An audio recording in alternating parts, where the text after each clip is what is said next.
आबकारी नीति को लेकर एक बार फिर से उत्तराखंड की सियासत गर्मा गई है। कांग्रेस के प्रदेश अध्यक्ष करण माहरा ने धामी सरकार को निशाना साधा। आबकारी विभाग लाइसेंसधारी व्यापारियों को टैक्स चुकाने को लेकर लगातार नोटिस भेज रही है, जबकि कोरोना काल के समय व्यापारी वर्गों को टैक्स में रियायत देने की बात की गई थी ताकि व्यवस्थाएं दुरुस्त हो सकें।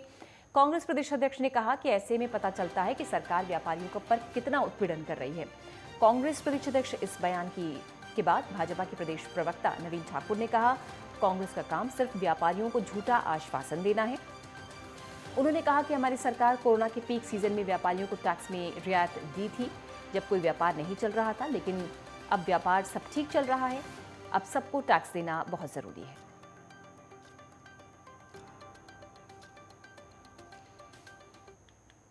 प्रेस में कह रहा हूँ इतनी बड़ी बात को, मैं कह रहा हूँ कि जब सरकार ने एक नियम बनाया है कि जितने घंटे कोई दुकान खुलेगी उतने ही घंटे का अधिभार लिया जाएगा, तो उत्तराखंड में इसका पालन क्यों नहीं हो रहा है? और पालन इसीलिए नहीं हो रहा कि इलीगल डिमांड्स हो रही हैं। तो कोविड काल का होगा, कोविड काल का तो है, वो भी व्यापारी ना, व्यापारी तो वो भी हैं। नहीं, मेरा ये मतलब है पूरे देश में लागू हो गया, उत्तराखंड अपवाद है भाई। वो चाहे किसी भी चीज़ का व्यापार कर रहा है, अधिभार दे रहा है गवर्नमेंट को ना, पैसा दे रहा है गवर्नमेंट को, तो उसके अधिकारों की रक्षा करना भी हम लोगों का काम है। हम ये कह रहे जब पूरे देश में एक नियम लागू है तो उत्तराखंड में अभी तक उस पर कार्रवाई क्यों नहीं हुई?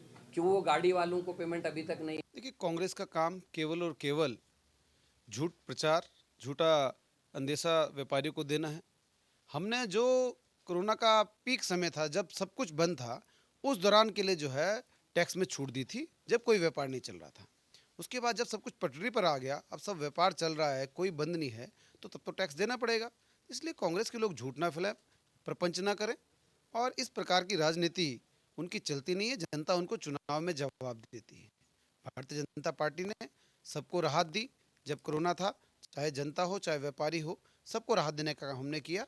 चाहे वो पर्यटन से जुड़े हमारे लोग हों, सबको हमने राहत पैकेज भी दिया और टैक्स में भी रियायत दी। आम्ही तो भारतीय जनता पार्टी की राज्य सरकार और केंद्र सरकार सबकी मिलकर है।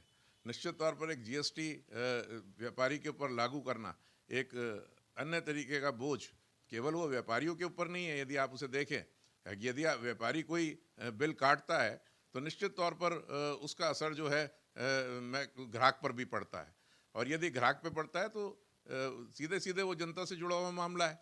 तो कहीं ना कहीं जो हमारे ये सरकार है, इसने जीएसटी के नाम पर तमाम व्यापारियों का उत्पीड़न किया है, और मैं समझता हूँ कि उन्हें इस तरीके का जो कदम है, हमारा सुझाव है, हमारा सुझाव भी है, और हमारा, मैं कहूँगा एक तरीके से हमारा अपना सोचना भी है कि जो राज्य सरकार है, इसको जल्द से जल्द अपना ये आदेश वापस लेना चाहिए।